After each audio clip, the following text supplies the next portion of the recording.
આજે આપણે કાચી કેરીના અથાણા બનાવવાના છે. એને બરાબર 2-3 વખત ધોઈ કાઢી હવે લૂસીને કાપી નાખીશું. આપણે હવે લૂસી કાઢું.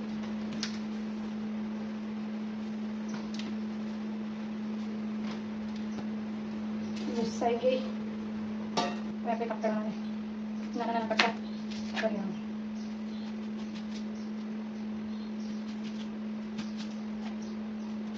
આવી રીતે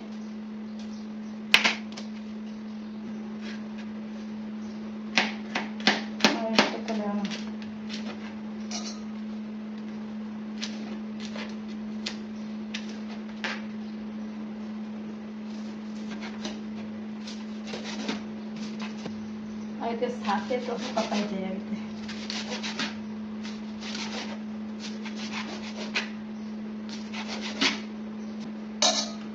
આવી રીતે બધા નાના નાના કટકા પાડીને બધી જ કેરી કાપીને પછી કપાવવાનું.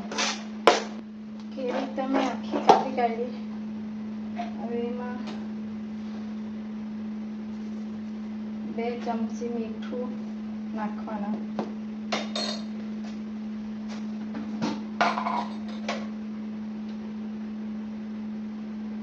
1 ચમચી હળદર અને મિક્સ કરી લેવાનું.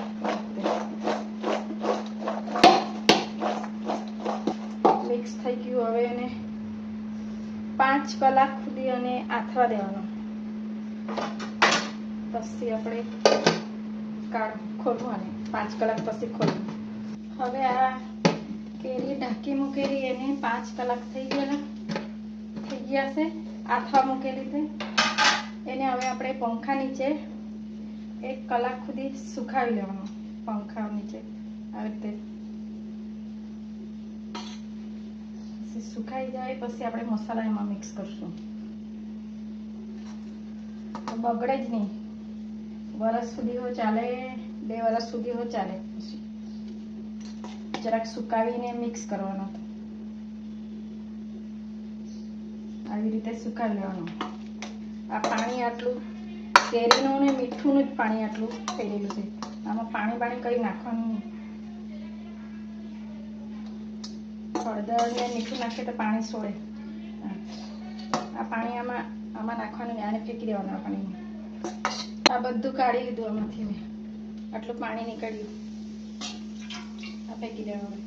હવે 1 કલાક થઈ જાય પછી આપણે મસાલામાં મિક્સ કરવું. પછી બોટલમાં ભરી લેવું. આ અથાણામાં નાખવાનું મેં 1 બોટલ આ તેલ લીધું છે. 1 કિલો સિંગ તેલ. કેરી સુકાય એટલી વાર આપણે તેલને ગરમ કરી લઈએ.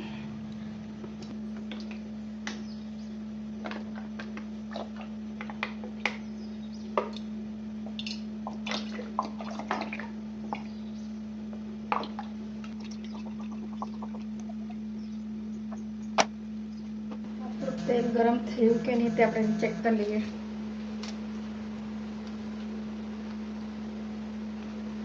તેલ તો ગરમ થઈ ગયું. હવે ગેસને બંધ કરી દઈએ.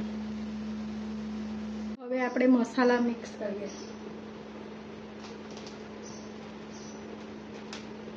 આ 50 ગ્રામ મેથીનો દાળ ને આ 50 ગ્રામ રાઈની દાળ જોઈએ.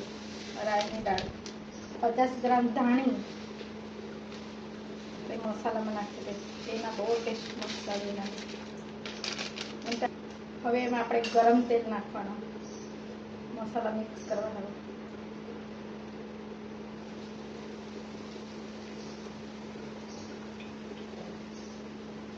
આવી રીતે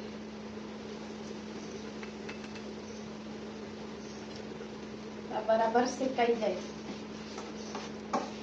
ચૂલા પર શેકવાનો તો બળી જાય.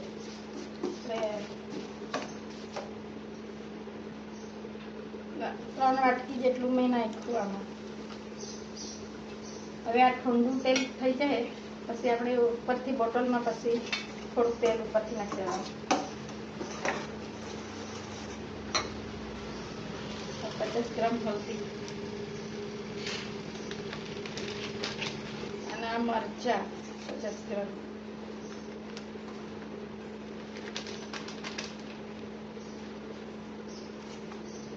ગ્રામ જેટલી હિંગ, બધાને મિક્સ કરવાનું.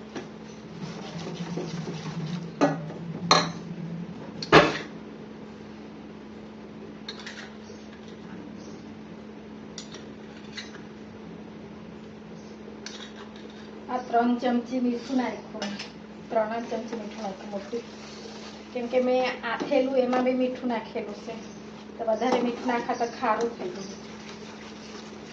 આ મસાલો શેકાઈ ગયો છે અને ઠંડુ થાય પછી આપણે આમાં કેરી મિક્સ કરી દેવું, કાચી કેરી. થોડી વાર એને ઢાંકી મૂકવા દે, અડધો કલાક જેટલું. સુકાઈ ગઈ, 1 કલાક સારું સુકાવા મૂકેલું. ને મસાલા પણ ઠંડા થઈ ગયા.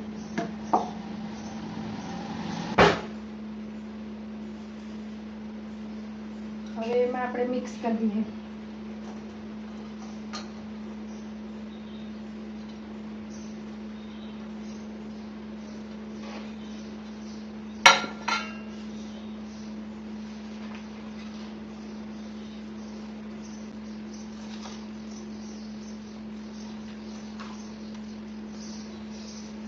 बराबर मिक्स कर लिए.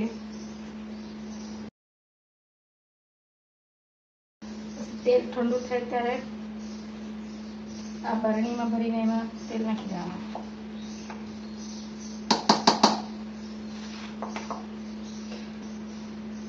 કાચી કેરી બહુ ટેસ્ટી લાગે. નાના નાના કટકા પાડીને આવી રીતે અથાણા ભરી દેવાના. બરાબર મિક્સ કરવા પડે.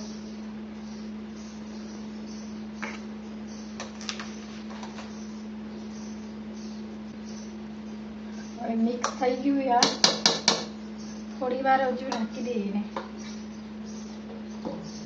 પછી બરણીમાં ભરી લઈએ. હવે આપણે અથાણાને બોટલમાં ભરી લઈએ.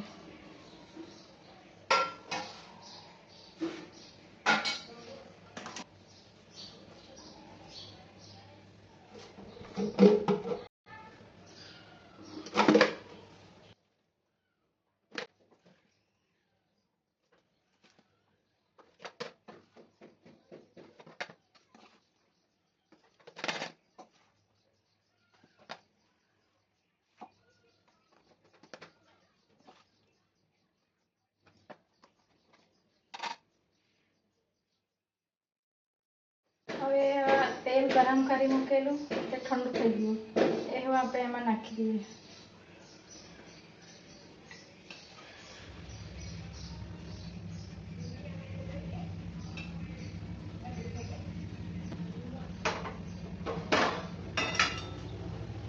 આ અથાણાની ઉપર સુધી તેલ રહે, અહીંયા સુધી ચીરી છે અથાણાને, તો અહીંયા સુધી તેલ રહે તો આપણું અથાણું બગડે જ નહીં. આ અથાણું આખું ડૂબી જવું જોઈએ, આ ચીરી આખી ડૂબી જવું જોઈએ તો આપણું અથાણું બગડે નહીં. આ તેલથી તો બહાર રાખીએ તો નહીં બગડે. ને તેલ ઓછું હોય તો ફ્રીજમાં રાખવું પડે. તો આખું ભરાઈ ગયું. આ તેલ ઓછું થઈ જાય આપણે ખાતા ખાતા તેમાં તેલ નાખ્યા કરવાનું, ગરમ કરીને ઠંડુ પાડીને. તો આપણું આ ભરાઈ ગયું. હજુ આ ફૂલ હે તો ઉપર આવે એટલે આટલું જ ભરવાનું. અને આમાંથી આપણે ખાવા હાથ કાઢવાનો તો બરાબર સાફ કરી લેવાનું. આ બધું તે બાજુ લાગેલું નહીં રહેવા જોઈએ. કટકાથી સાફ કરી લેવાનું, તો પેપરથી સાફ કરી લેવાનું.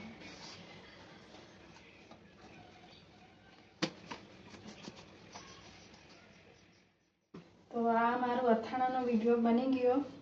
તમને આ મારો વિડીયો ગમેલો હોય તો સબસ્ક્રાઈબ કરજો, લાઈક કરજો અને કમેન્ટ કરજો. અથાણા દાળ ભાત સાથે બહુ ટેસ્ટી લાગે. કઈ વાર શાક હારીની બનેલી હોય તો એમાં અથાણા નાખીને ખાય તો બહુ ટેસ્ટી લાગે. બધા જ સાથે સારું લાગે. બહુ ટેસ્ટી બને. આ રીતે બનાવજો તમે હો.